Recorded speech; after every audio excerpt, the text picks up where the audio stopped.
Greetings everybody, this is slicedlime, and today I am here with a tutorial for how to do something very useful in your survival world, in the Nether specifically, as you could probably guess. A few versions back, Mojang patched out the ability to break through the bedrock ceiling.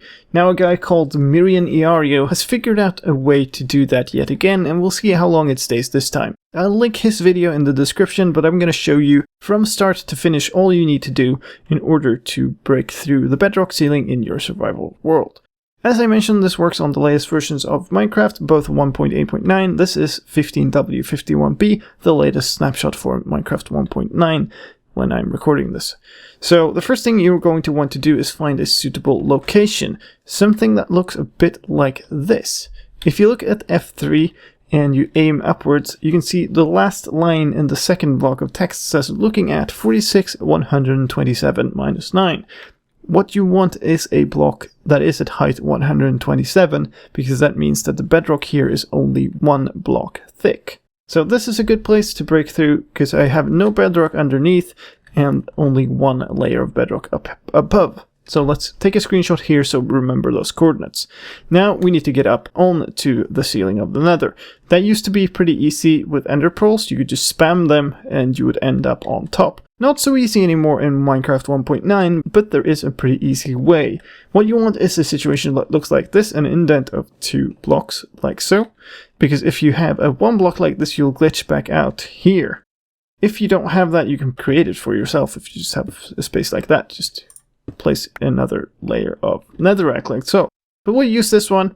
Now, you're going to start taking damage as soon as you throw this. And you can't just spam like you could in Minecraft 1.8 because there's a cooldown on the pearls now. So what you're going to want to do is you're going to want to throw it onto this wall in here. That is going to glitch you into the bedrock, and don't panic. Just wait for the cooldown of the ender pearl to be up, then jump, and you're going to jump above that block, and then you can throw the ender pearl downwards and you'll be up on top. So I'll show you that right here. If you're in Minecraft 1.8.9, just spam click in, like aim sort of high upwards and then just spam click.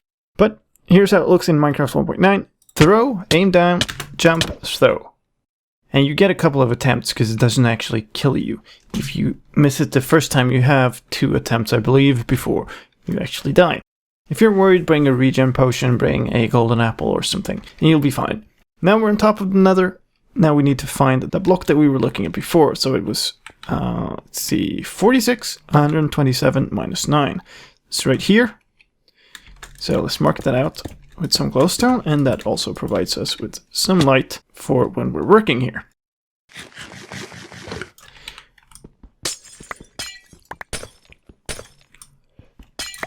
Now, this here block under this glowstone is what we're wanting to break. Now we need some equipment. We need a few pieces of obsidian, not necessarily 16, a bunch of cobblestone walls, and then some redstone stuff, including an activator rail, 2 sticky pistons, 10 repeaters, a lever, and a few dust and other stuff. So let's put that on our toolbar. To break the block under here, we're going to use first our sticky pistons pointing into the block above it. And let's get rid of that. And then we're going to take our activator rail, and we're going to stand in between these pistons and count out. So this is block 1, and we go diagonally 2, 3, and 4, and place our activator rail right there. So diagonally 4 blocks to the activator rail. Now we're going to build a timing circuit using redstone. Redstone and explosions don't match, so obsidian wall to protect them, and then lead that all the way up to this piston. We're going to place the lever on the first block here, which means we can now power and unpower this activator rail using that lever. Repeaters go here, 5 repeaters in a line, block there, and then the other 5 repeaters after that.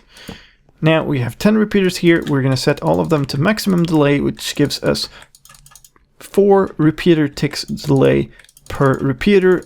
10 repeaters means 40 repeater ticks of delay, which is 4 seconds exactly, which also happens to be exactly the time it takes for this TNT minecart over here to explode once we arm it. Now, let's lead that into a block. Redstone dust there, another block there that will power from this being powered, which extends this piston. So exactly at the same time as this here TNT minecart blows up, this piston is going to extend. Now, last thing we're going to do is place 2 cobblestone wall segments like so, diagonally in front of this. And now let's set it off and back away so we don't blow up ourselves. Let's take a look at what happened here. Something fairly curious happened. We now have a sticky piston here without a head, a headless piston.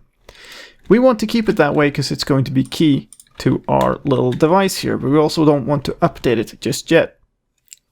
So let's place a redstone block here diagonally above this piston. That means it's now powered and we can unpower this thing. And then later we can remove this redstone block without updating this thing. So now that we've done that, we're going to place a obsidian block here in between them. So when this lights up again, it's now going to power this piston as well. And let's place our 2 cobblestone walls back. Let's place our second TNT minecart on this. And let's do it all again. Let's run over here so we can see it better this time. And again, now we have 2 headless sticky pistons right here. I'm going to place a block there, second block of redstone on top of that, which means that this is now also powered with the bud power. So we're done with this. We can remove these, and we're going to need to reuse some of these repeaters actually, because what we're going to do now is we're going to set up a timing circuit, and we're going to use these normal pistons right here. And the problem here is we need 1 piston facing upwards here, that's easy, and 1 piston facing downwards here, that's not so easy. So we're going to go up a bunch. 1, 2, 3, 4, and typical 5. And then we're going to set our 2 pistons downwards there. Pick up this lever. And then use that to push this piston downwards. So pulse it. Place a block in between. Pulse it again. We now have a piston facing downwards into the bedrock. So now we can remove all of these netherrack and place this piston here facing upwards. Now we need to time these very precisely. We're going to need to remove this obsidian block and 2 repeaters facing in here, 1 tick each. Very important that they are 1 tick and not 1 2-tick repeater. This, however, needs to be 1 2-tick repeater. 1 1-tick repeater facing into here, and then 1 1-tick repeater facing there, and then redstone dust to connect those 2 up, and then redstone dust to connect the rest of it up. Place the lever in between and power that on, and we get exactly what you'd expect. Now, let's remove the bud power from these 2. And then switch it back off. And something weird is going to happen. This piston that was here was kind of pulled in and then sort of disappeared. And if we now remove this block, hello, we now have our pathway onto the ceiling of the Nether. Now, if you want an explanation for what exactly is going on here, it is very technically involved. The way this works is it abuses the fact that we have these headless pistons that don't really know that they're headless, and these repeaters create a very, very specific update order for the pistons. You can find the details in Mirianiario's video, but essentially what it does is it causes them to delete one of the pistons, pull this piston into the space, while it still thinks that it's sort of pointing upwards and then tries to retract it, which deletes the block in front of it, but since it's pointing downwards, it's actually deleting bedrock. It's more involved than that. It involves block ticks and block updates and all kinds of stuff like that.